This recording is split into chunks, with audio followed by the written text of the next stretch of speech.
Hello, welcome to Unnecessary Roughness, Barstool's college football podcast, brought to you by Twisted Tea. I'm holding the peach iced tea in my hand, and it is delicious. And the only reason I'm not cracking it open is we're recording this at 9:15 on a Monday morning. And, well, I'll just wait till a little bit later. But guess when? We got football all day Thursday. We get football all day and night Wednesday. Every other day this week, except for right now, Monday at 9:10, I think it's going to be Twisted Tea time because nothing goes better with college football than Twisted Tea Hard Iced Tea. They've sponsored us all year. We love them. We appreciate them. It's been a great year. Thank you very much, Twisted Tea. Go out and buy you some at your local grocer.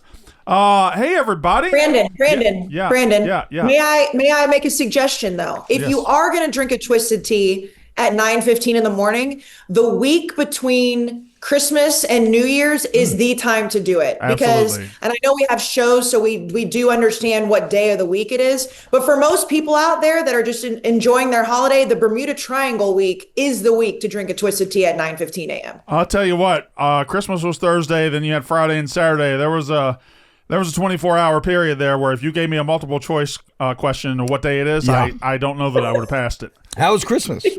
It was busy, and my house has been sick, and that's been troubling. Yeah. What are you pointing at? Oh, sorry, I wanted a pen. Yeah. I will say though, for those that don't have kids but are maybe looking forward to it one day, it's a lot of work. But my God, when you get everything set up on Christmas Eve, great, and you've got the presents out, the surprises out, the scene set, it is just. And then obviously Santa comes through and he does his thing. That Christmas morning feeling. Like you might be working off of like 3 hours of sleep, but it is legitimately just one of the greatest feelings on the entire planet that you can experience. Yeah, it's quite an accomplishment to get it all set up, and then they wake up mere hours later, minutes later, really. Yeah, I think we spent like 6 hours. We did I locked in at 9:30. Yeah, and I finished at 2:30 a.m. So this was my last go round as Santa Claus. This was it. So, yeah. Really? This was my first go around. My youngest is 10. My son actually understood to a certain degree what was going on this year. So I was excited. But Brandon, I've remembered your tweets for years about, having to put together toys. And I pride myself on being able to do that without help. And I put together a basketball goal. That shit's not fun. No, it's not fun at all. There's something about you have to wait till they go to bed. Correct. You have to wait till they go to bed. And I've had dinner and wine with my family and all that. And then I'm like, oh my God, I have to put together a basketball goal tonight.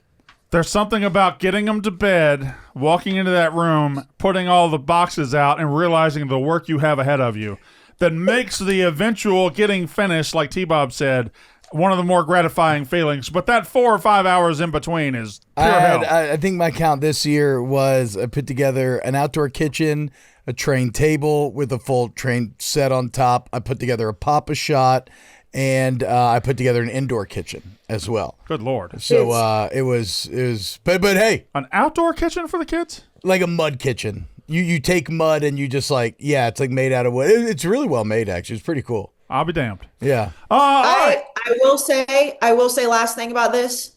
Being a mom of a son is the best thing that's ever happened to me because Brandon, I don't know if you saw him. I know Ev and I talked about him. I got my son, or Santa did, Space Jam high tops that light up, and they're red and white, because obviously Michael Jordan, and they are so fucking cool. I'm like, this is great. This is awesome. Do they make them in my size? Because I don't know what I would get a little girl. So shout out Santa for those high tops because I won Christmas with that. Congratulations to you, and God bless us all. So we have college football here, and only one of us, and I'm looking at his shit-eating grin in the reflection over there.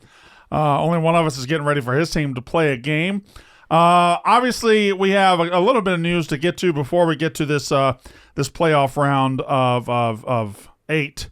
We'll get to the playoff in a second after we discuss briefly the hiring of Kyle Whittingham, formerly of the Utah Utes, for 20 years, 2 decades at Utah, 66 years old, is now the new head coach at Michigan. We saw it earlier with Penn State, where Penn State went through a hiring process that looked like they were in the desert and about to embarrass themselves, and they got bailed out by getting Matt Campbell. And now Michigan bails itself out with, I think, a remarkable hire, a top 10 coach in this country year in, year out. Big Ev, this has to be complicated feelings for you because in the time that I've known talking football with you, you love Kyle Whittingham. You're a huge Whittingham guy, and now he's at Michigan. I like Whittingham. Like I'm not going to sit here and say it's like a bad hire because it's Michigan. He's a great coach. He's done more with less constantly. I mean, he took a program that Urban had brought up and not only kept it there, but really just had, constant success. They were year in, year out top 25 team. And they still were up to this point. I mean, they had a great season this year. I like Whittingham. I think it's kind of surprising that they fell ass backwards into it. They were sitting there putting themselves in a spot where they were waiting so long for DeBoer, where I think Whittingham's the better coach. Now, I would be remiss to say that Ryan Day and Whittingham went up against each other and Ryan Day scored 48 points on him, but still a great hire. He's a great coach. We'll see what happens. He's an older guy. Listen, I love the way he answered the Ohio State question. You can see not a lot of hate there. It's unfortunate. But no, he's a good coach. We'll see what happens. You got to kind of see how it plays out. It's now the recruiting trail starts and all that, but he's obviously just a great coach. I'm not going to sit here and poo-poo it just because he's Michigan's coach. I think the most important thing here is after years of corruption and degradation and years of being a gutter scumbag-filled program from Harbaugh to Connor Stallions all the way to Sharon Moore, this is a decent man. This is a decent guy. This is a good human being that they have hired, and I think he's going to get the rot out of that program, the corruption out of that program, the pure vile stench out of that program. And I think in that way, it's a tremendous hire. In football terms, it's obviously a great hire, T-Bob. Yeah, in terms of like identity and culture, this does feel like a kind of perfect union on how Kyle Whittingham likes to build his teams and how Michigan kind of traditionally views their program.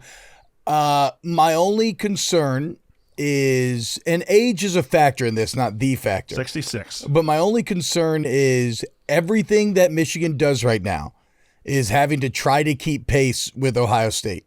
And right now, Ohio State is better in literally every facet of football, whether it's on the field or off the field.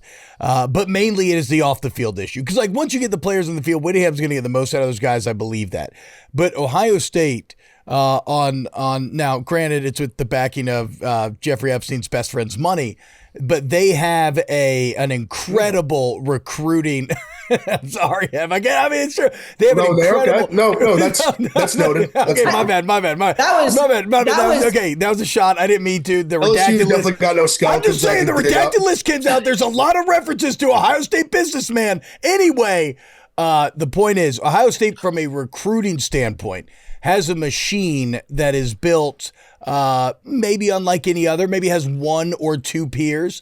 And I wonder, can Whittingham make the inspired front office hires beneath him to keep pace there? Because again, no concerns once those players get on the practice field, but can you bring in the talent to stay on Ohio State's level on a year in and year out basis now that Ohio State's got the monkey off their back, both from a championship standpoint and getting a win back in the game? Big Evan Kayce, you guys haven't been around him, but you'll notice, and I've really started picking up on it lately. Ever since LSU hired Lane Kiffin, T-Bob is like sneak dissing a lot of programs. We're back. He's sneak dissing. He sneak dissed Michigan this morning a little bit. He sneak dissed Ohio State just there. He's kind of starting to feel himself a little bit now that Lane Kiffin's on board. You see how cool he looked with his leather jacket when he did the selfish move of leaving the bowl game as soon as he got his TV hit out of the way? Piece of shit. Who gives a fuck, dude? He did his business. He got out. I will say, speaking of feeling himself, the stories that are coming out of Lane Kiffin's hot yoga journey in Baton Rouge are appalling, and he's been there for a month. But no, and I talked to Liam about this before we started recording, and I want to hear his thoughts, because I remember when the whole Utah thing with Kyle Whittingham went down, Liam mentioned just like a few days after that this could be a real possibility for Michigan. And I don't know if I was the only one, but I didn't even put it together. When you were looking at Michigan, you kept thinking they're just waiting for Alabama to lose. They're going to get Kalen DeBoer. And then when that didn't seem like it was happening, it was going to be Kenny Dillingham. And then, everybody's just kind of scrambling, like, what is Michigan doing and how bad is this going to be? So when they actually hired him, I was like, oh my God, this is a great coach. This is a great leader of men. There's not very many people that have anything but incredibly positive things to say about him. So it almost surprised me how surprised I was that this happened. So Liam, I know you've been talking about this potentially being a move for a while. Were you like one of the only people that wasn't as surprised that this actually happened? No, I wasn't surprised by it.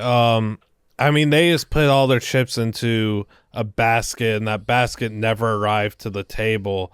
That being Kalen DeBoer. They're waiting. They were prying. It never opens. Dillingham stuff just fell out of whack. So lucky. Yeah. I mean, like, lucky's a good word. And then Jed Fish was the third guy, and then he doesn't pass the background check, which Brand will say, yeah, My God. quite ironic, right? Yeah. So Whittingham's just standing there, not begging, but consistently saying, like, I have major interest in this job. I want it bad. I believe he interviewed for a defensive coordinator role at USC as well. Like, I think that there was traction there, but he wanted to be a head coach. He wanted Michigan's job very, very badly, and he got it by way of some good fortune. Like, truly did. Urban Meyer mentioned it today. William called him up, was like, hey man, Michigan's open. I want it. What do you think? And Urban Meyer, who doesn't even say the M word, is like, yeah, man, go do it. That's an incredible. That is some interesting perspective that you're bringing up here, Liam. I've been thinking about it from the Michigan perspective, but what a win for Whittingham. Yeah. Right? I mean, he gets out of the private equity bullshit that was going down at Utah. Now he gets to be at a school where he'll have more resources than he's ever had before. Like, he just has to prove that he's not going to Brian Kelly it. Yeah. Which you don't think he will, because they obviously coming from like much different spaces. I think he's a little more probably hungry than Kelly was, given that Utah kind of said, hey man, thanks, we're good in a lot of ways. And then he ends up getting an upgrade, which is wild. You don't see that very often. It is an incredible one last hoorah for a guy who has poured so much into that Utah program and had been sought after for a decade by other big time programs and never once had interest in leaving, right? Like he mentioned on Wub when you guys had him a few months ago, and he's like, why would I ever leave Salt Lake City? I love skiing. I could just ski right in my backyard. This is great. Well, it seems like Utah kind of pushed them out. There was fraction between whether Utah goes forward with Whittingham or Scally and loses Scally. I guess they choose Scally in the end. The private equity thing's valid. That's a sick place for a Sharpie too. And great job for Michigan. It's there. I mean, the agents were trying to push Braum and Munkin too at the last second. Was just complete smoke. Feinbaum was smoking crack, saying that Michigan that nobody wanted the Michigan job. I don't know what that was. He's a moron. We don't even talk about him. And as far as Michigan goes, I'd rather have Whittingham than DeBoer 7 days out of 7. I'd rather Whittingham's a better coach than Whittingham is a better coach than DeBoer is. Period. That's why I feel like this is a win across a board. This is a win across the board and that's why I said, like, maybe I was alone in it. It was like they felt like they were scrambling so much and for something to finally fit. And then Alabama beats Oklahoma, and it's like, holy shit, what's Michigan going to do? And for them to come out with Kyle Whittingham, I mean, that's an incredible hire, an incredible guy. And if you're a Michigan fan, you have to feel excited about it. I'm going to say something, Brandon. Yeah. You're a bit of a silver fox. Kyle Whittingham, kind of sneaky hot. So not like it's not sneaky. Yeah, sneaky. He has like major He's dad hot. silver fox like alpha energy. I just say we talk about like Marcus Freeman, Lane Kiffin gets mentioned in this a lot. You don't hear a lot of Whittingham talk, and I think he should enter the conversation. I agree. He's a rustic handsome. Yeah, like manly. He's manly. But like he's like a man handsome. Like a man, exactly. Man. He's not pretty. Yes. But he's good looking still. It's fair. He is daddy vibes. Yep. Daddy Whittingham. Daddy Kyle. I also just think it's crazy how, sorry to transition off this, but how it's fair. We talk so much about the domino effect this season. And Kalani Sitake was so close to heading to Penn State, and the plan was in place to take a bunch of guys from Utah staff and a bunch of guys from BYU staff. both those schools escaped that poaching. And yet here we are a few weeks later, and Kyle Whittingham's going to poach from BYU, and he's going to poach from Utah. Yeah. A bloodbath, a great holy war bloodbath. All right, Kayce, you want to tell us about a partner of ours? Yeah, Brandon, look at that luscious hair. You want to talk about daddy vibes? Look at that daddy's hair over there. Nutrafol. We know, we've seen the photos from before. We don't have to talk about those. We talk about Brandon's hair now, and that is thanks to Nutrafol. Nutrafol's been a partner of ours for a long time. Obviously, New Year's is this week and resolutions come and go, but real lasting growth takes time and discipline. And that's why we all appreciate that Nutrafol isn't selling some 30-day miracle. It's helping men and women unlock more good hair days from inside out, one day at a time. We have the men's formula, the women's formula, the postpartum formula, which is when I started taking Nutrafol, and my hair has never looked better. It's the #1 dermatologist recommended hair growth supplement brand trusted by over 1.5 million people. Plus, it is also the #1 selling hair growth supplement brand. Nutrafol's men-specific supplements are peer-reviewed, 100% drug-free, NSF content certified, and clinically proven to improve hair growth, all without impacting sexual performance. Skip the shortcuts and see thicker, stronger hair in just 3 to 6 months with Nutrafol. And for a limited time, Nutrafol is offering our listeners $10 off your first month subscription and free shipping when you go to Nutrafol.com and enter the promo code UR. Find out why Nutrafol is the best-selling health growth supplement brand at Nutrafol.com, spelled Nutrafol.com, promo code UR. That's Nutrafol.com, promo code UR. That's your New Year's resolution. All right. So after suffering through a round of 12 that was not ideal, had a couple of decent games, and then we had to watch JMU and Tulane pretend to be playoff teams. We are left with an 8-team playoff that I believe is what we envisioned this entire playoff would be. When we came up with the idea of an expanded playoff years ago, we envisioned something like this week. We have 4 games, 8 teams. I think outside of maybe you can shoehorn Notre Dame in there, I think these are probably the 8. We're probably the 8 best teams in college football this year. If you wanted to make the case for Notre Dame, go ahead. I don't care. It doesn't matter. They're not here. But these are the 8. And this is the 8 that I was building to the whole time.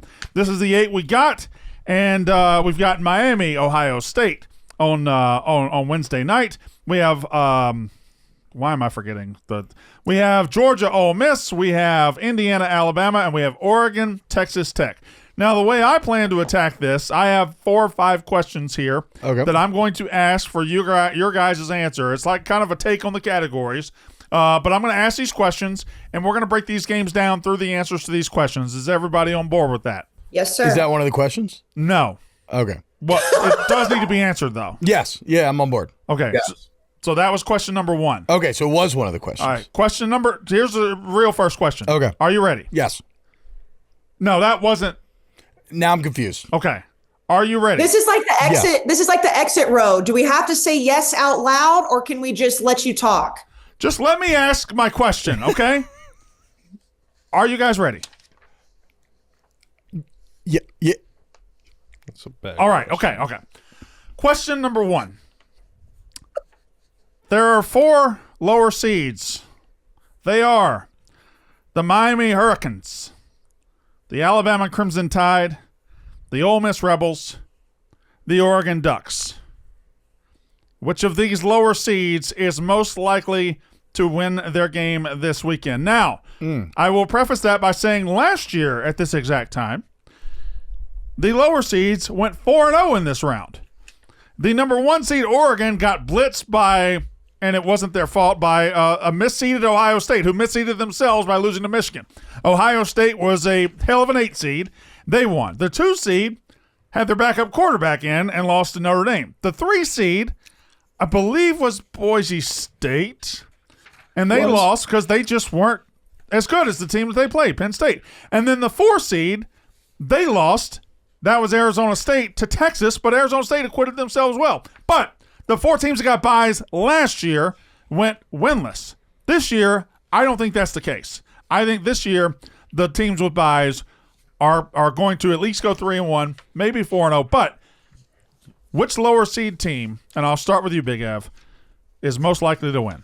See, it's tough. I'm like, I think the problem is it's not tough. Like, I think it's Oregon. Would you like to have a second team though? Even though I personally think Texas Tech is going to surprise people and win the game. I don't have as much faith in Alabama as you do.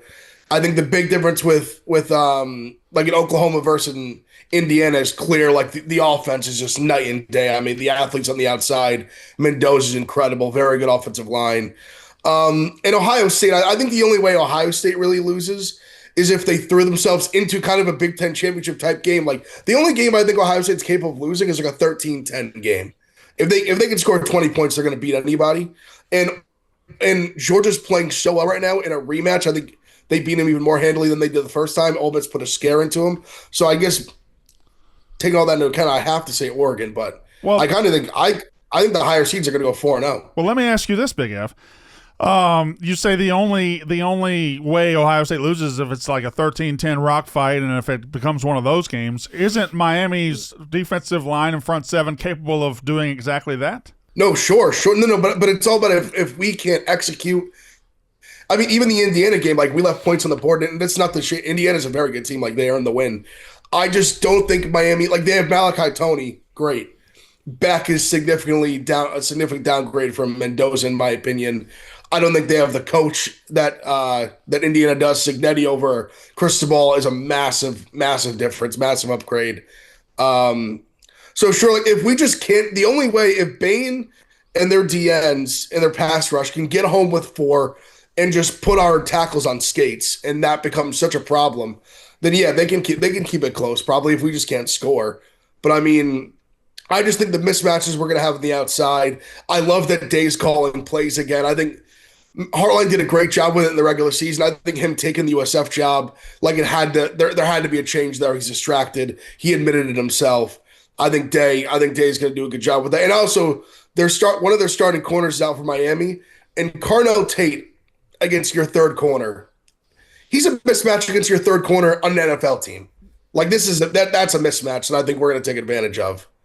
T-Bob, which lower seed would you give the best chance of winning? Yeah, I mean, Oregon's favored in the game, so I think that has to be the answer. Though I'm kind of with Ev on. I really like all the higher seeds in all these games. I know Brandon, and you'll talk about Alabama. I sure will. I don't see it. We are on complete opposite sides of that. I think Indiana's a perfect matchup to exploit Alabama. But I'd be lying if I said that I don't have a little bit of Bama brand brain still going on. Like that's been so deeply ingrained in my gray matter over the last couple of decades that one, like, yes, like I feel so confident in football analysis, but it's like alarm bells are almost going off. I don't think Ole Miss has much of a chance. I mean, nobody's more prepared from a culture standpoint of being here, or as prepared as anybody as Kirby and company, whereas Ole Miss has had so much drama and whatnot. I don't see it there. Miami, I feel like a puncher's chance. That's what I was going to say. You know, like I can't sit here and confidently, because again, with how inept the offense looked against Texas A&M, and then Ohio State's defense is even better than that one. Now we talked to Michael Irvin this morning on WUB, and he had some interesting points about the wind that was going down in College Station, and this can be a dome team, but then that's also a huge benefit for Ohio State, right? Like you throw those skill guys inside of a Jerry World and watch them shine. So yeah, it's Oregon with a bullet, and because I believe in the Indiana matchup so much, if I had to choose a second, I would go Miami with the puncher's chance. Kayce, do you on the Oregon train? Absolutely. I mean, Oregon, and I understand that they're favored, but when you look at this Oregon team, and we've seen Oregon have success, you know, in the modern football history, more college football history, and we know that they've been able to get there. The difference with this team to me is like their offense is as good as they are, but their defense is really good as well. And it's not just all reliant on how good their offense is. And Texas Tech is obviously unbelievable on defense. And Baron Morton has proven that he's a very important piece to this Texas Tech team. But I mean, if you just take the whole, 12 team layout, I still said that Oregon was one of those teams I would say could win the national title before the first weekend of football. And I know that they weren't going to lose that game, but I believe in what Dan Lanning is doing, and just across the board, they look really good. I think Ohio State absolutely destroys Miami. And there was a huge element of the wind, and I was there. It was incredibly windy. I don't think that matters necessarily with Carson Beck. I know he has played very well in certain situations. I think that Ohio State defense just eats him up.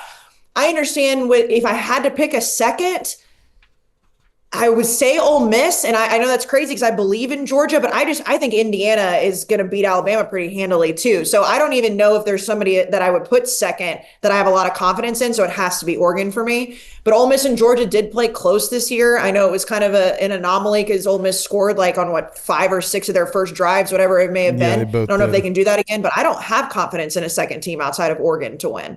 Liam? Yeah, I mean, it'd be foolish not to go with the team who's favored, the one team who's favored, like Oregon is. Oregon opened as a 1-point favorite. It's up to 2.5 now. I'm just a big time believer in this team. Texas Tech has not played since December 6th. This game is on New Year's Day. I know it's the same sentiment in 4 games.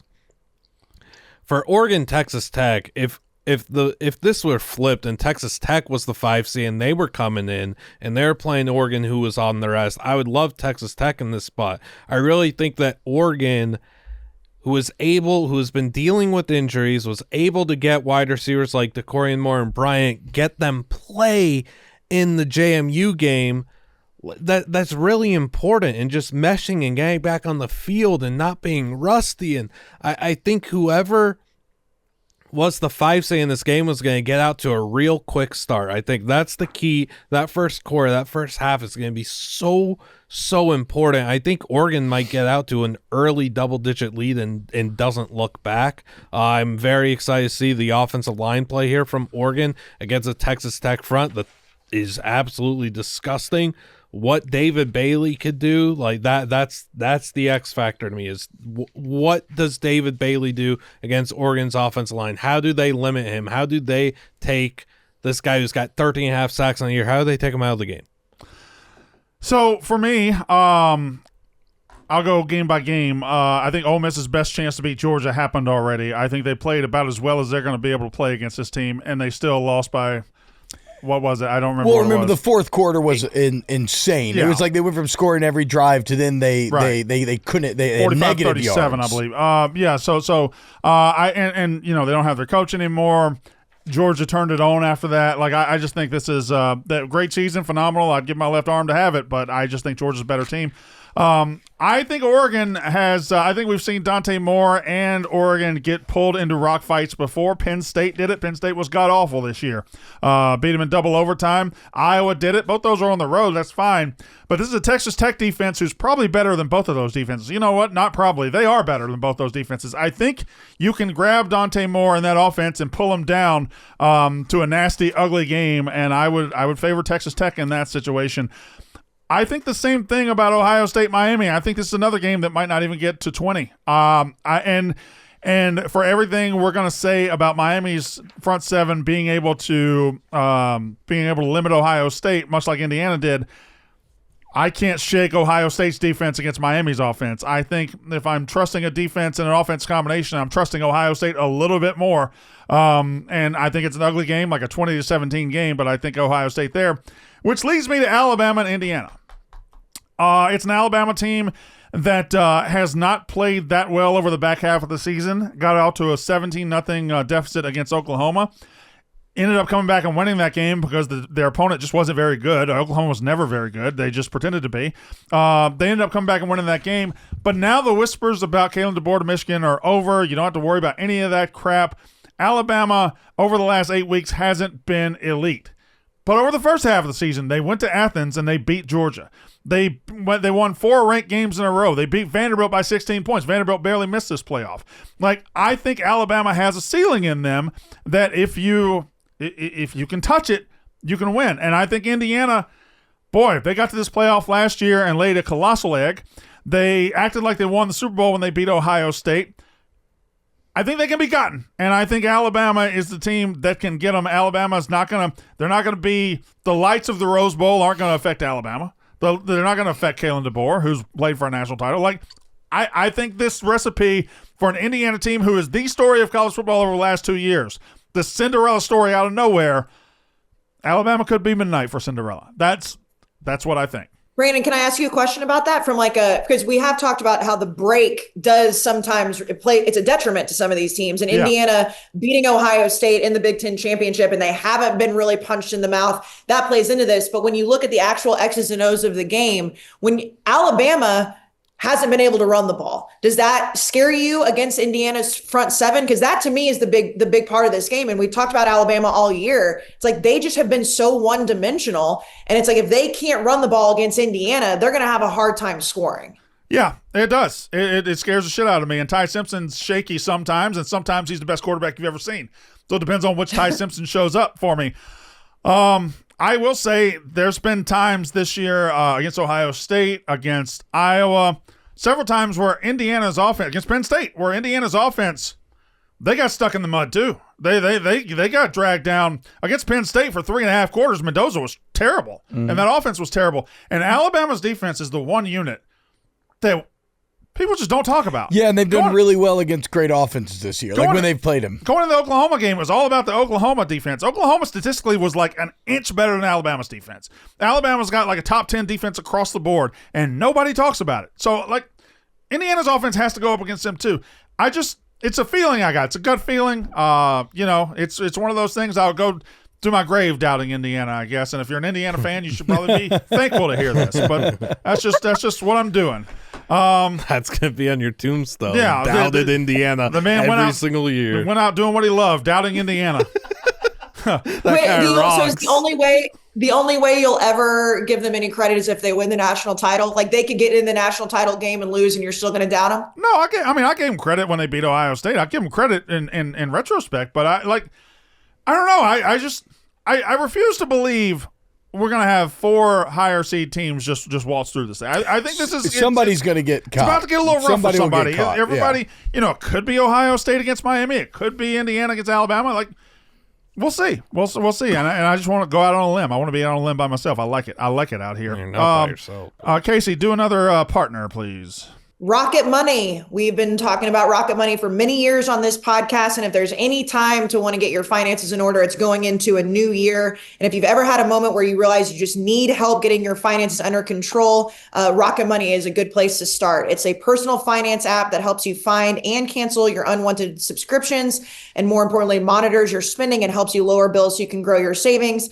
If you haven't used Rocket Money, it's great because you can go on and you can see every single part of your finances in one place. It can help you budget, and it can help you cancel those unwanted subscriptions that you might not even know that you still have. You can set budgets and goals, get personalized insights and regular reports, and receive real-time alerts for large transactions, upcoming bills, refunds, and low balances. The app also consolidates checking, savings, loans, and investments all into a single dashboard to give users a clear view of their financial picture. It's great, especially if you're looking to make a big purchase, whether it's buying a house, a car, pay off loans, or just make a purchase for yourself. You can see exactly what you have. I've been using Rocket Money for a long time, and it is amazing. Let Rocket Money help you reach your financial goals faster, especially in 2026. Start new. Join rocketmoney.com/rough, ROUGH. That's rocketmoney.com/rough, rocketmoney.com/rough. Little testimonial real quick on Rocket Money. I've been using it lately. Yeah, trying to tighten up and whatnot, just because everything, the economy's shit right now, and I can't advocate for it enough. It's so easy. You just attach your bank account, and within minutes, like I canceled hundreds of dollars. I was paying for a SoundCloud RSS feed apparently for the past 8 years from an old Mandalorian podcast that I used to do. So but it goes beyond that. I've now been able to create budgets. I am a massive fan of Rocket Money trying to help me get on top of my finances. Tell me more about this Mandalorian podcast you used to do. For Mandalore, it was awesome. I think we fucking nailed it. I mean, if you go back and you listen to our predictions, we had this thing zeroed in from day one. We told you season 1 that all roads were leading to Luke. I still think we have chance in the Mandalorian movie to get to Grogu at the head of a potential Mandalorian army. I think season 3 went some unexpected directions, but really, if you want to rewatch season 1 while listening to the For Mandalore podcast, it's Big F, great use of your time. That was tough. You didn't even have Connor Griffin on the couch today and still felt You're a gambling guy. Yeah. You are. And tell me why, because I'm looking at this Oregon Texas Tech sheet that Lukey prepared for us. Thank you very much, Lukey. And it says Oregon leads all-time series 3-0. Last meeting 2023, it was 38-30 Oregon. My brain is going bad beating that game. Does that game ring any bells for you? Yes, I'm pretty sure they had a crazy pick six or something at the end. Texas Tech was driving to win the game, right? They were driving to win, and they threw up like a devastating pick six. They were like 3 or 4 point dogs. They were down 31-30 with the ball, with the fucking ball. Yes. Yes. You have the cover in your hand, and they throw a fucking pick six. God, Tyler Shuck's third interception in the game. Pick six, 35 seconds left. Yeah, it was the Shuck ball. He played for both. My guy. My next question. Look at him now. It was on He's that. fucking awesome now, by the way. That's right. Next question. Yeah, he is awesome now. What game? Yeah, Shuck Dynasty. What game? By the way, he's going to steal that and use it for his own. Yeah, That's okay.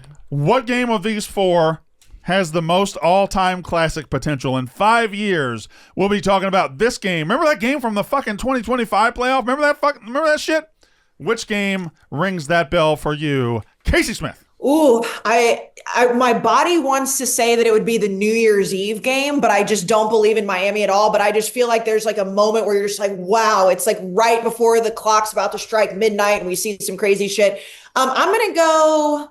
I mean, I know it's the chalk answer because I keep bringing it up, but I think of any of these games, I think that Texas Tech, Oregon, and you look at what Texas Tech has done, and it's this new money, new way of building a roster and all the excitement in Lubbock and billionaires putting money in the transfer portal. Then you've got the Nike and the Dan Lanning of Oregon, and you look at these two teams, and it really does come to they're both flashy. They both have great offenses. That to me feels like it could be one of those games that we're sitting all the way down to the end of the fourth quarter being like, holy shit, this is what the 12-team playoff was built for. This is what a Big 12 versus a Big 10 team, with these two coaches and these two rosters is going to look like.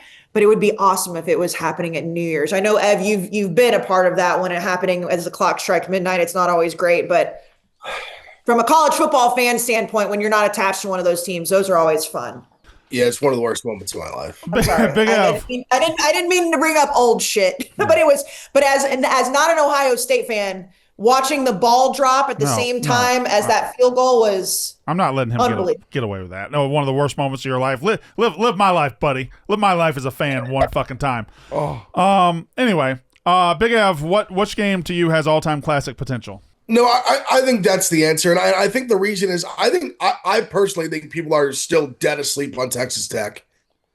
And I think Liam makes a completely fair point about the long layoff and the way it impacted teams last year. But I still think people don't really respect them. They played the Big 12 schedule and they just absolutely just hammered their way through it. Their defense is just so good. I think they're going to make this a game. And I think people are sleeping on their offense. People have scored at Oregon. I mean, even when you look at the JMU game, yes, it was a blowout, but even early on in the game, JMU was moving the ball up and down the field. It wasn't like they just Oregon got a big lead and then all of a sudden JMU started producing offensively. They're producing early, a couple bounces the other way. Maybe it could have been a game. Now listen, JMU obviously couldn't stop Oregon, but Oregon's defense is they're not world beaters. And Dan Lanning, I do respect Dan Lanning. This is not the trash Dan Lanning, but he's not exactly Mr. Big Game. We've seen him lose a ton of big games. Mm-hmm. So I think this game is going to be an absolute war. I think Texas Tech. I personally think Texas Tech is going to win the game. I think they're incredibly live to win this game. T-Bob, all-time classic potential. I'm going to go Alabama, Indiana here. And even though I could see it's interesting because I think how I would frame it is, okay, you play all these games 10 times. I think more often than not, Oregon, Texas Tech is going to be close. I see a bit more blowout potential in Indiana, Alabama, but it is something about... Don't spoil a later category, please. The brands, a bit of my band room, and Kalen DeBoer being a very good big game coach. I think you can very confidently say that about DeBoer. Like, why do you say that Lanning has fallen on the big stage? Well, twice, because he ran into Kalen DeBoer, right? And so, yeah, and I mean, also it's the Rose Bowl, right? Mm-hmm. Yeah, I mean that setting has potential to make that game a little extra. Wait, you hate the Rose Bowl? We don't have to bring up old shit. Okay. Never mind. He does. He hates the Rose Bowl. It's the like most, anything I feel positively about, Brandon. Anything that's just positive in this world, it's Brandon the most hates. in love with its own farts entity in American sports. That's fair. That's fair. But you know what? The farts smell kind of good. You know, I mean, as a third party, I normally don't like other people's farts, but I kind of like what the Rose Bowl like the Rose Bowl's out. farts. Yeah, it smells like roses. No, so I'll go Alabama, Indiana here. Liam, what game has the most all-time classic potential? Oh wait, who do you have winning, Alabama or Indiana, T-Bob? It says on my sheet here, Alabama 20-17. But you think Indiana wins? What happened? What are you saying? I just asked a couple of minutes ago. Well, Liam ruined my bit, okay? I've been copying Liam's scores. He's been T-bidding me so hard. I've been copying Liam's scores. I I was going to copy his homework. We did predictions at the end and just answer the exact same thing Liam. I don't really have Alabama winning. He has Alabama winning. No, I have Indiana winning. I was T-bidding. He has Alabama winning, Brandon. He's completely This couch is pissing me off. I was doing tricks. I apologize. Liam, I have Indiana winning. Classic potential. Yeah, he's completely T-bid me to its core. It's crazy. I was going to bring up you and your disdain for the Rose Bowl and it being overrated as a key point here and why Alabama Indiana is going to be an all-time classic. I know that we had Michigan Alabama in overtime a few years ago, but we're due for a big-time all-time Rose Bowl, and one that in a poetic justice way Alabama wins and vindicates Brandon Walker in some bizarre way in the game that he sees as one of the most disgusting crimes against humanity. We are due, whether Alabama wins or Indiana loses, a classic Rose Bowl right in Brandon Walker's goofy little face. This is the game. Whether it's Ty Simpson's Goofy big moment face. or Fernando Mendoza's true Heisman moment, we're going to see a banger of a Rose Bowl. I can't wait. Goofy Grandpa will be asleep on his couch. He won't be watching this. It's okay. Alabama, Indiana, all-timer on the money on the rise. Are we due an all-time classic Rose Bowl? Over the last 10 years, the Rose Bowl last year, blowout win for Ohio State over Oregon. 2 years ago, Michigan in overtime beats Alabama. I would say an all-time classic Rose Bowl. The year before that, Penn State beats Utah in a run-of-the-mill Rose Bowl. The year before that, Ohio State 48, Utah 45. The JSN game. The JSN game. A game that these games rock. It was the score is great. Dave versus Whittingham. Yeah. The year before that, Alabama kills Notre Dame. Year before that, Oregon beats Wisconsin 28-27. You got Ohio State 28, Washington 23, and going back to 2018. Rose Bowl sounds awesome. It's incredible. Just go to one. Georgia, the Rose Bowl is the best. They went back to back. That USC 52-49 against Penn State. That was awesome. That game was awesome. And you know what the next year was? It was that Oklahoma, Georgia, yeah, that 54-48 game in overtime. Baker. See, and this is where, Brandon, I know you've been beefing with the Rose Bowl for at least as long as I've known you, and I'm sure for many years before.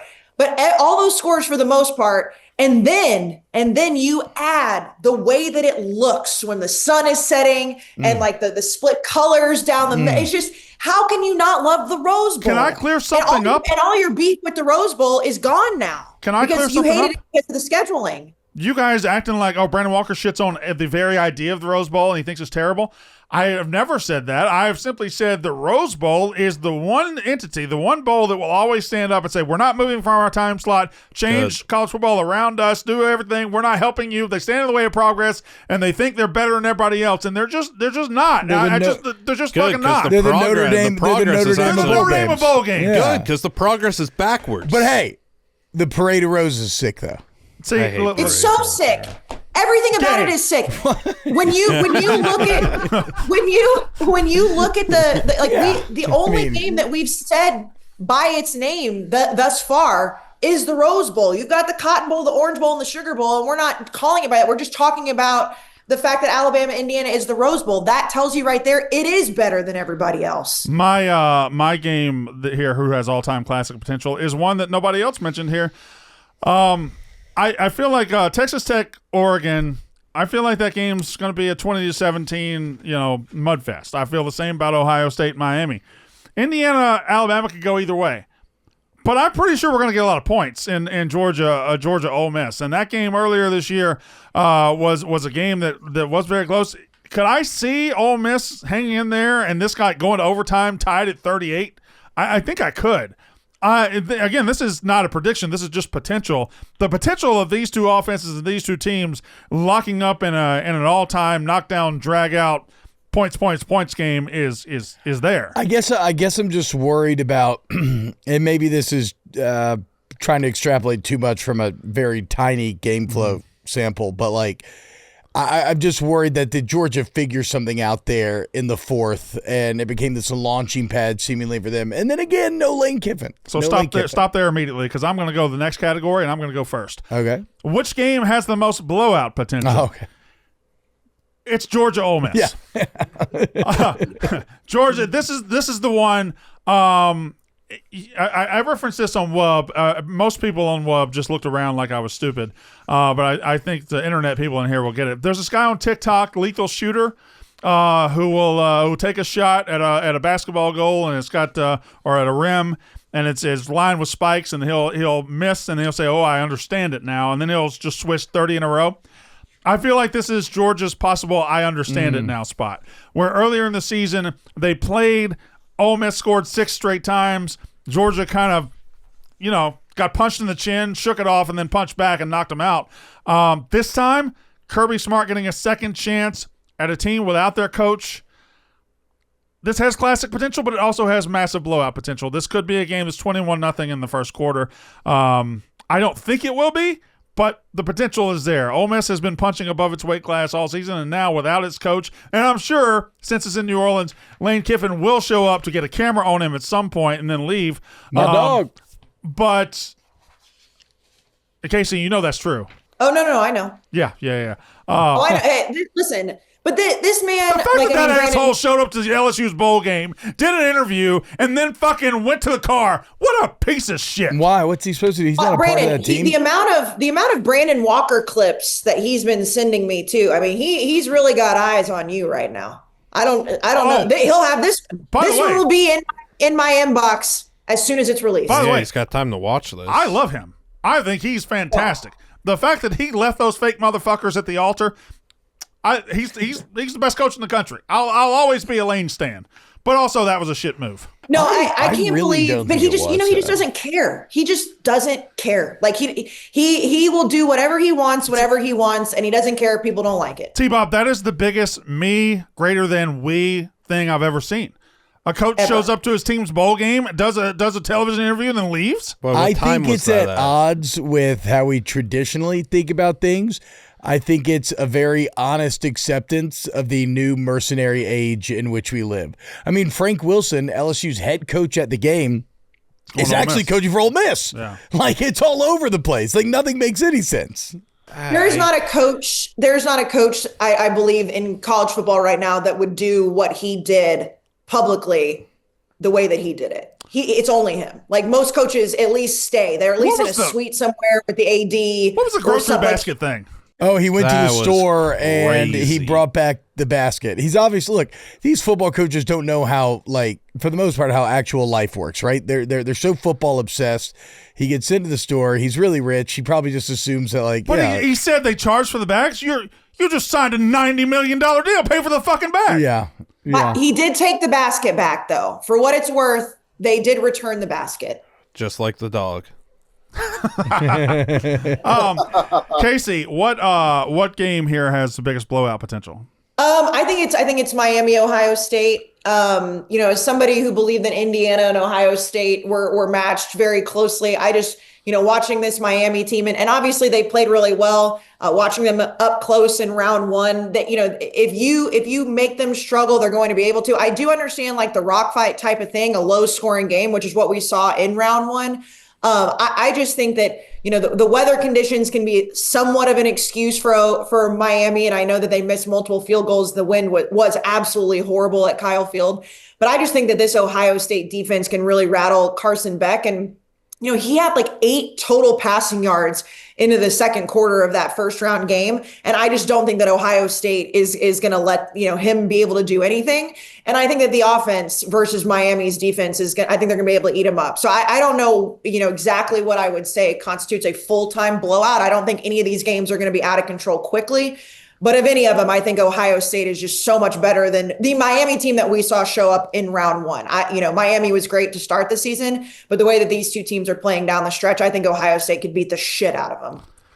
T-Bob, you're going to answer this question, but real quick, yeah. I just want you to know that Mostly Sports just put out at 10 o'clock our best Mostly Sports guest interview moments of 2025. Mm-hmm. And I just clicked on it to make sure it was live and it was going, and who's the first guest I see? I turn it on. Is it Cannon? It's Bobby Hebert. Talking about Bobby Hebert just talking about titties.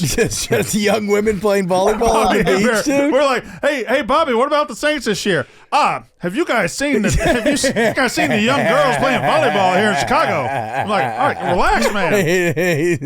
He's The Cajun Cannon is all about some Cajun Cannons, huh? Wonderfully horny old man. Shout out to the Cajun Cannon. He just had another grandson. My sister had a child named Cannon. Really? Yeah, Cannon Hebert. Shout out Cannon. That's joining, God damn it. Joining the crew. That kid's definitely playing. That kid's definitely playing at LSU. Yeah, he's gonna smash. That's awesome. He's gonna crush volleyball. T-Bob, what game has the most blowout potential? Well, let's see. On my scores here, I have Georgia 38-24 over Ole Miss. So I would say that UGA. And look, I for all the reasons we've said, I do think what you said is a perfect metaphor, even if I don't know the account off the top of my head. I think Georgia figured something out there. I think they got better after that. I think the Ole Miss not having Lane Kiffin, because when you talk about Lane Kiffin, his real superpower is game planning and running an offense in game. Like that's his autistic ability. I was reading a great, I can't remember what piece this was. I'm sure it was in The Athletic, because I read The Athletic all the time. But it was talking about those old USC staffs under Pete Carroll that like him and Steve Sarkisian were on. And they were talking about how Sark was this great communicator out of the young mind collective. And so Sark would basically present the game plans to the rest of the coaching staff and to the team and whatnot. But that Kiffin was like the mad scientist in the lab. And none of that has changed. He stayed ahead of the curve.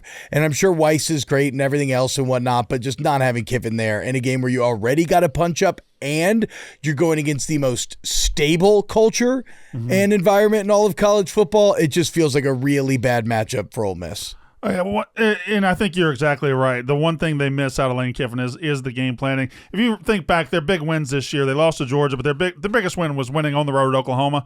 That's an elite defense. Lane Kiffin walked in there and scored 4 or 5 touchdowns off the fucking rip. At Athens, he scored 5 or 6 touchdowns off the fucking rip. Like they're probably the best first or second drive team in the country since Lane got there. And I think that's going to be missing now going forward. I don't remember, Big Ev, have you answered this question yet, blowout potential? No, I have not. Go, please. I have no issue with the Georgia Ole Miss answer. I totally could see it. But I think we're letting Miami's win trick people into forgetting how inept Carson Beck looked in that game. I agree. I think what's going to happen in this game is I think this Ohio State defense and Matt Patricia is going to just have Carson Beck in hell. He's going to confuse the shit out of him. And the thing is that with A&M later in the game, the reason they're able to win is because they're able to just run the ball down their throats. That's not going to happen to Caden McDonald in this front seven. It's just not going to happen. And if Ohio State can move the ball offensively, I could easily see this being like a 28-7 game. Like something like I really think we're going to blow. Also, another thing too, Cristobal. horrible in-game coach, really, really bad. They got the big win, and again, it's another thing. Like they got this great win at A&M, and good for them. They earned it. They deserved it. But it's just tricking people into thinking. I think that Miami's a little bit better than they are. And I think Ohio State's going to put them in our place because I really think we're going to be able to score. Like even A&M, like they were able to move the ball quite a bit, especially early in that game, and they just couldn't score touchdowns, couldn't make field goals. But yeah, I think we're going to be able to move the ball. I think coming off the loss, we're going to be sharp. And I easily could see us winning here by 17, 21, something like that. I completely agree with you, Evan. And to hope that Liam and I don't actually fight each other. We're not in the same space right now, so I can't throw hands at him. For all the shit that Marcel Reed caught, which he should in that game, Carson Beck was dog shit. He really was. Like when you look at the game, especially in the first half of that game, there wasn't good quarterback play on either side. And it's easy to look at that game and say, okay, well, Miami won. Marcel Reed threw the interception at the end of the game. And like, yes, he played really poorly. Carson Beck did not do anything to win that game for Miami. So I completely agree with you. Getting the win at Kyle Field, that's great. They get a big win, but it's not because Carson Beck played well at all. He was awful. He was terrible. I mean, he can do anything. Which game has the most blowout potential? I'll always keep it the buck with Carson Beck too. T-Bob. Yeah. You said you had a 14-point outcome for the Ole Miss Georgia game. Yes. Was there any more you had 14-point outcome Yeah, for? I got Ohio State, Miami scored at 27-13 Ohio State. Where are you at? Interesting. I've got 27-13 Buckeyes as well, but I could see something much greater. 13 points could be a bit generous there. The answer is Ole Miss Georgia, though, for everything Brand and T-Bob said. There's no point to say more words. I don't like the couch today. Why? He has all my scores. T-Bob's stealing the scores. He has all my scores. You guys are doing the bits. I can't help it. Whenever I get around Liam, I just want to do bits. There's no Liam Bittman here. I'm being serious college football journalist. Liam Bittman.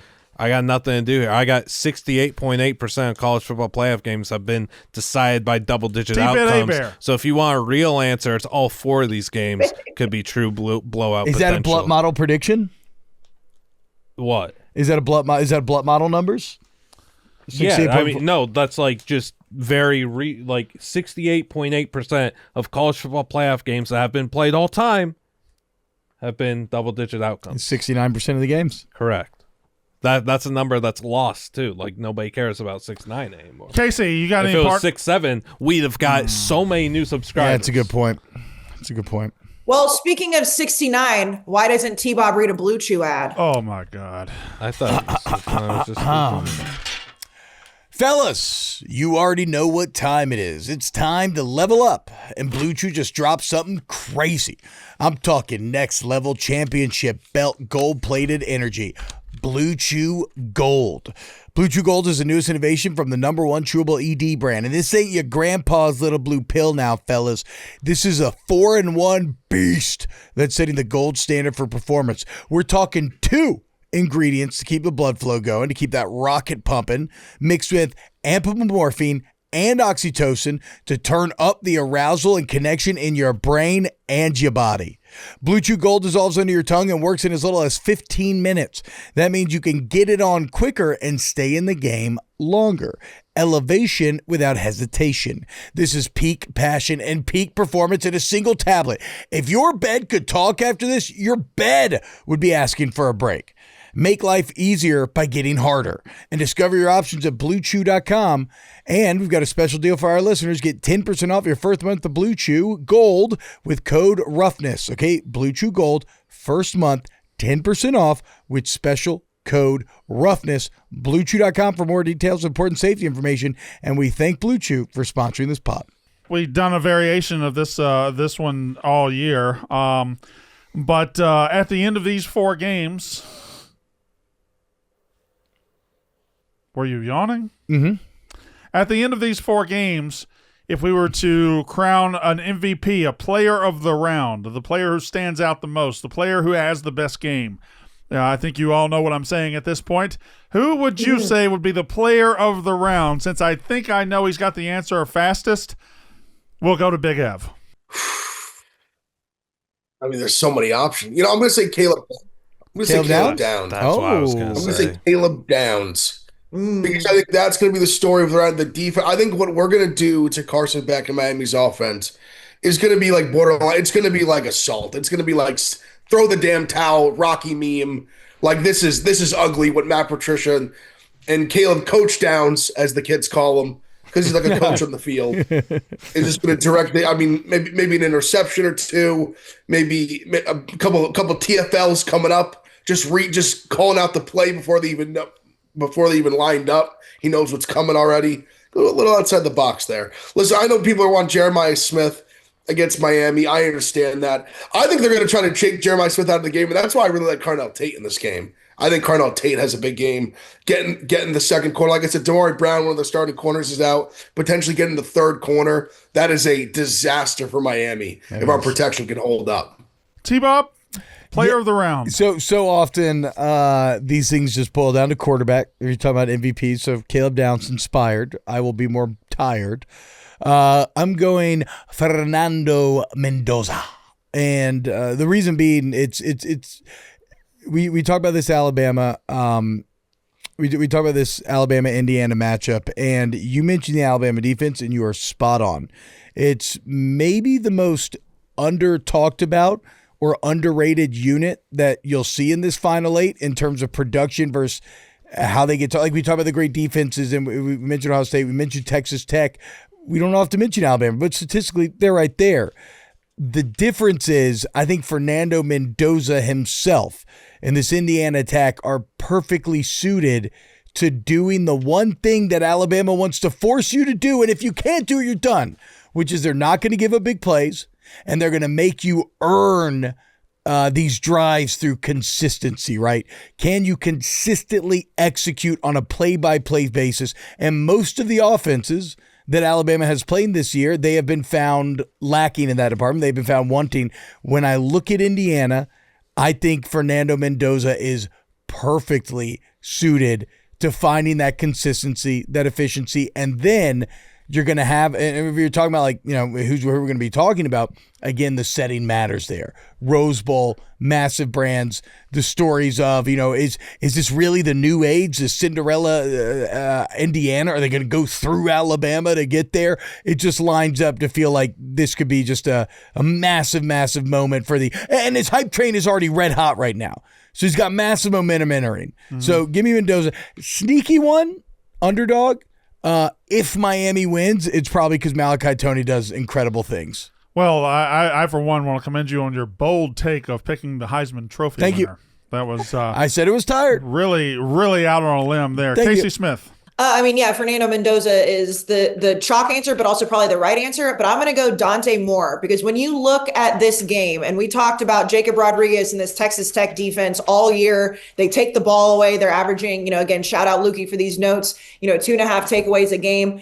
Dante Moore protecting the football and leading this Oregon team to a victory over a Texas Tech defense. It's up there with the best in the country. And that's the reason we talk about Texas Tech. And I know Baron Morton's been very good, but I think when we look at this game and the way that Dante Moore has played throughout the season, and we've seen certain games where you talk about like this, it could be an NFL highlight tape, right? We're going to see a million of these plays from this game. I think that this could be that game because of how touted Texas Tech's defense has been. And I think that Dan Lanning and having the time that they play, and granted, they were never going to lose in round one, but getting to play that game while Texas Tech was sitting at home, I think that the game plan for him is going to be amazing. And I think he's going to have another one of those type of game tapes where you just see him just kind of lighting up this very, very good defense. And I think Oregon, the offense is going to shine. So I'm going to say Dante Moore.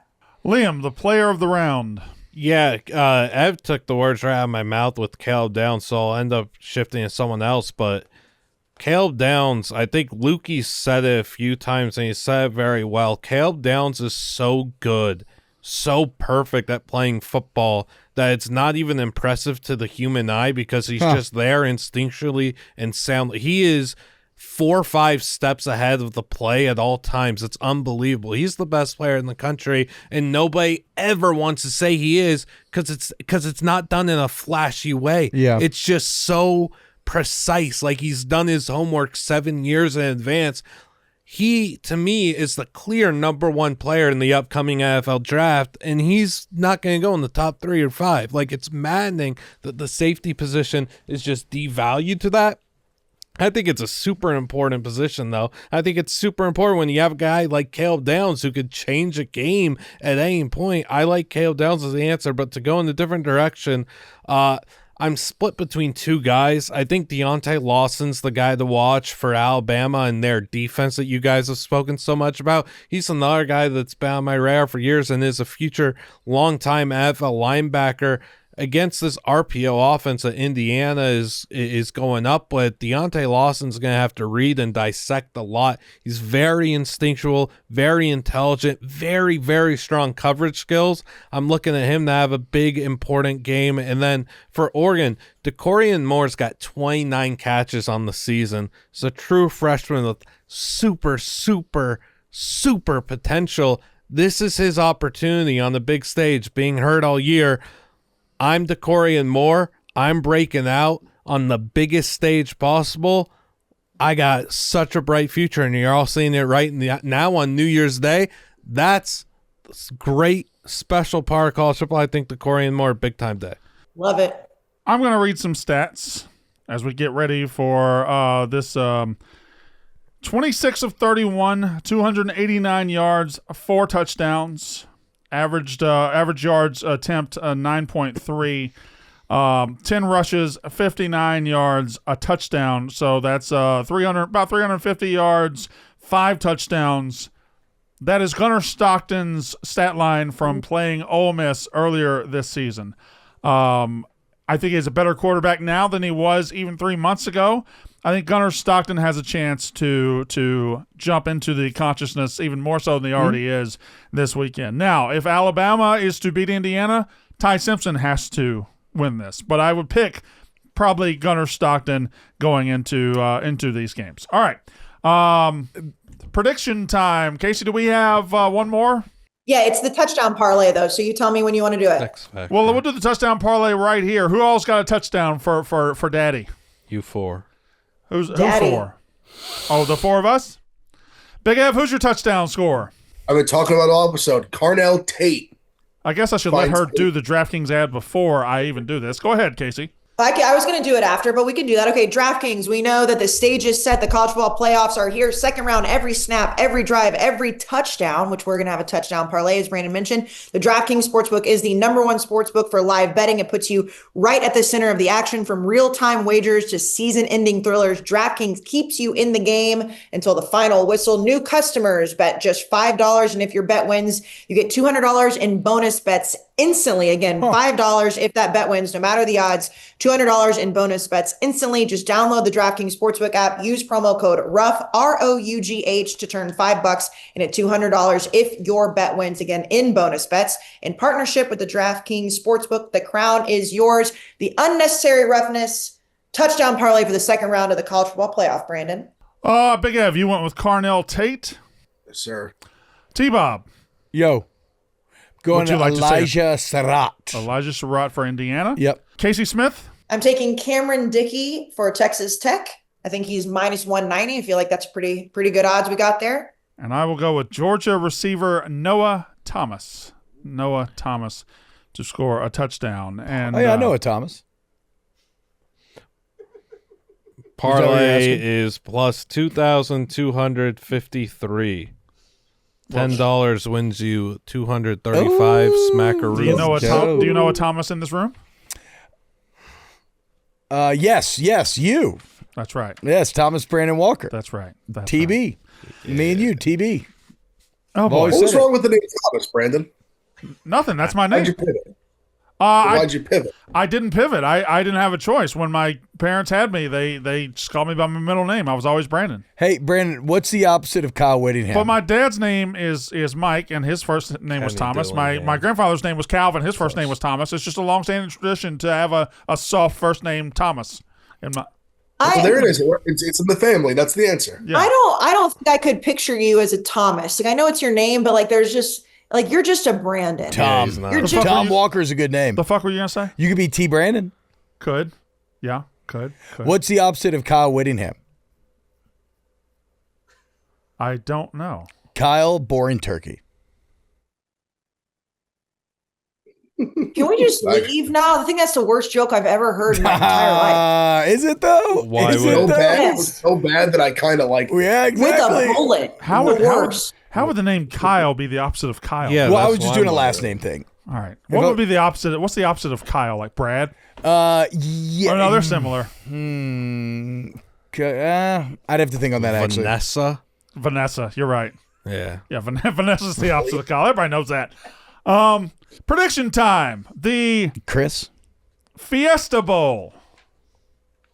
Right? That's Miami, Ohio State. maybe Lyle. Shut up. Oh, No, Miami, Ohio State's the Cotton I'm Bowl. sorry, Cotton Bowl. Fiesta Bowl's the other one. See, maybe to Kayce's point right there. Yeah. That's my point. We all know who's playing in the Rose Bowl. That's just me being stupid. That's not an actual point. Come on, Tom. And also, I would only know it's the Cotton Bowl because I was planning on being there, and It's in I'm not Dallas. anymore. So The Cotton Bowl, Miami, Ohio State. Score predictions. I don't know what we often do it, but we're going to do it this time. Go around the room. Big Ev. 28-7 Buckeyes. 28-7 Buckeyes. T-Bob. Okay, I'm gonna retire my bet. I'm not gonna just do Liam scores. Okay, I will go Ohio State 31-17. Liam. Our parlay is already on DraftKings Sportsbook. Look how fast that happened. Thank you, DraftKings. 27-13 Buckeyes. Kayce. 35-10 Ohio State. Ohio State 20. Miami 13. That is my prediction. In the... God damn it. There you go. See, The Fiesta Bowl, right? That's Oregon. That's Oregon and yes. No, that's God damn it. orange. No. Bro, I don't know, Brandon. To be honest, I don't know either. So I just want to stand. I'm I want to fucking stand point. with you in solidarity here. I don't fucking know either. Brandon, there's it no is Fiesta. the Orange Bowl. The Orange Bowl. The Orange Bowl. Sorry. The I told Fiesta's a you. semifinal. No I Fiesta. know. I'm just in my mind is shot.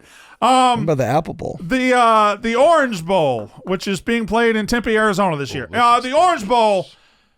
T-Bob Bear. I'm gonna go with like one of those weird Chris Berman scores. I'm gonna go Texas Tech 18, Oregon 15. I like that. Oregon's had a couple of those this year. Big Ev. Yeah, I'm gonna go Texas Tech 23, Oregon 20. Kayce. Oregon 28-21. Liam. I'm taking Oregon 31-20, and on DraftKings, you could just insert the correct score and then having really fun with that, making a parlay of all my correct scores. And Brandon Walker. Texas Tech 20, Oregon 19. Okay. Yeah. So is that three? Is that 4? Did 4 or 5 go Texas Tech? What'd you go? Did you say Oregon. Okay, never mind. Yeah, there was 3-2 there. And I just guess taking Ohio State whoever was the across the 5 board, was. yes? Nobody's picking Miami? Yeah. In the... God damn it. Now I'm in my head. Sugar Bowl. In the Sugar Bowl. Right? Is that Georgia? Georgia, Ole Miss. The yeah. Sugar Bowl. Go ahead, T-Bob. Actually, I'll stick with part of Liam's score here. I'll go Georgia 38, Ole Miss 17. Big Ev. I'm gonna go Georgia 35, Ole Miss 20. Georgia 42, Ole Miss 30. Oh, wow. High scoring. Liam. 38-24 Georgia. And I'll go Georgia 45, Ole Miss 21. And finally, the granddaddy of them all, the one that I know for sure, the Rose Bowl. T-Bob. Indiana 34, Alabama 24. Big Ev. It's probably too high scoring. I'm gonna go Indiana 28, Alabama 17. Kayce. Indiana 21, Alabama 17.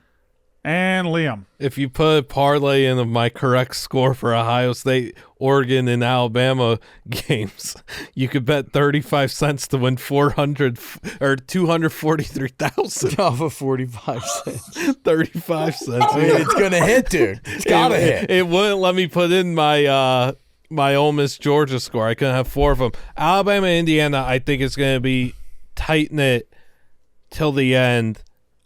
Gut feeling, I'm taking Alabama in 2017. I think on a game-winning field goal. I think it's going to be a great, great, great Rose Bowl. You just can't let me have my glory, huh? No, I can't. Everyone I speak to that's in the industry that works for teams is so complimentary of Kurt Signetti and India staff and how great they are game playing and this and that. But I go to you, Brandon, and I tell you too, like, they did celebrate like they won the Super Bowl, like it was their entire season, like everything led to that moment. Yeah.